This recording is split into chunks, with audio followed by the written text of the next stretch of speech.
பசங்க பெர்ஸ்பெக்டிவ்ல வந்து நீங்க கேர்ள்ஸ் எல்லாம் வந்து எப்படி வந்து எங்களை புரிஞ்சுக்கணும்னு நாங்க நினைக்கிறோம் most of the guys. Okay.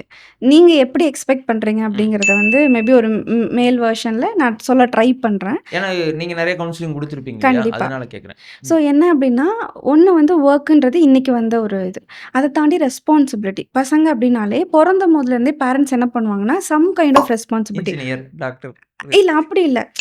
ஒரு நீ யூ ஆர் அ புரொடெக்டர் அப்படின்ற மாரி வளர்த்துருவாங்க. ஃபார் எக்ஸாம்பிள் பார்த்தீங்கன்னா, பசங்க இருக்காங்க, ஒரு பையன் இருக்கான், தங்கச்சி இருக்காங்க, இல்ல சுத்தி வந்து அம்மா இருக்காங்க அப்படின்னா, அப்பா வெளிய போம்போது, "டேய் பார்த்துக்கடா அத. இது சரி பண்ணிடுறேன்." ஒரு ஒரு கைண்ட் ரெஸ்பான்சிபிலிட்டி கொடுத்துருப்பாரு. ரெஸ்பான்சிபிலிட்டி. ஒரு ஹோப்பு, ஒரு ட்ரஸ்ட் அந்த பையன் மேல வச்சு. அது வந்து நல்ல விஷயம். ஆனா இன்னொரு சைடு பார்க்கும்போது, அது ஏதோ ஒரு பர்டன வந்து அந்த பசங்க வந்து ஷோல்டர்ஸ்ல ஏதோ ஒரு பேக்கேஜ் கேரி இருந்துகிட்டே பண்ணிட்டே இருக்குல்ல. இருப்பாங்க. இன்டைரக்ட்டாவோ, டைரக்ட்டாவோ வந்து அவங்க ஒரு கான்ஷியஸ்லயே இருப்பாங்க. ஒரு கான்ஷியஸ் ஸ்டேட்லயே இருப்பாங்க.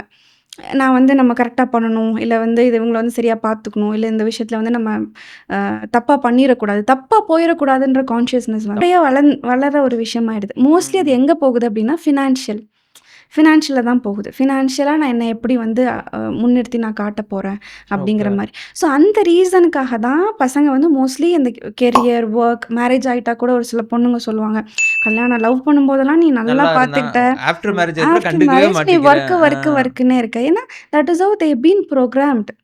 ஸோ இதுக்கு வந்து பொண்ணுங்க வந்து கொஞ்சம் எஜுகேட் பண்ணணும் பசங்கள. "இல்லப்பா ஓகே, இட்ஸ் ஓகே. நீ இவ்ளோ ஏர்ன் பண்ணா நானும் கூட இருக்கேன், ஓகே. என்னையும் கொஞ்சம் ஆ கவனிச்சுக்கோ அப்படின்னு. நானும் சப்போர்ட் பண்றேன். நம்ம டுகெதரா நம்ம ஒரு பியூட்டிஃபுல் மெமரி கிரியேட் பண்ணலாம். அதுல உனக்கும் நல்ல ஒரு ஸ்ட்ரெஸ் ஃப்ரீயா இருக்கும்." அப்படின்னும்போது எனக்கு மட்டும் கிடையாது. எனக்கு நீ வந்து குடுக்கணும் அப்படிங்கிறத தாண்டி எனக்கே அங்க தெரியல. பையன்னும்போது எனக்கே தெரியல. ஓகே இந்த மாரி கூட லைஃப்ப வந்து பேலன்ஸ்டா எடுத்துட்டு போலாமோ? ஓகே. அப்படிங்கிறது எனக்கே தெரியல அப்படின்னும்போது, அந்த பொண்ணு வந்து ஹெல்ப் பண்ணும்போது, பசங்களுக்கு ரொம்ப வந்து ஒரு ஒரு நல்ல ஒரு பேரண்டிங், ஓகே. ரீபேரண்டிங் மாரி ஒரு ஃபீல் இருக்கும். அந்த ஓகே. இடத்துல வந்து பசங்க ரொம்ப லைக் பண்ணுவாங்க. அந்த பர்ட்டிகுலர் அந்த ஒரு ரிலேஷன்ஷிப்ப. ஜென்டில் சின்ன ஒரு கைண்ட் ஆஃப் பேரண்டிங் ஒரு மாரி. நர்ச்சரிங் அப்படிங்கிறத நர்ச்சரிங் வந்து அத இருக்கும். வந்து பசங்க ரொம்ப லைக் பண்ணுவாங்க. ஏன்னா, கரெக்ட். அதுதான் அவங்கள்ட்ட ரொம்ப கம்மியா இருக்கும். அதான் எக்ஸ்பெக்ட் பண்றாங்க பசங்க இல்லையா? ஆப்வியஸ்லி அத ஆப்வியஸ்லி. எக்ஸ்பெக்ட் பண்ணுவாங்க.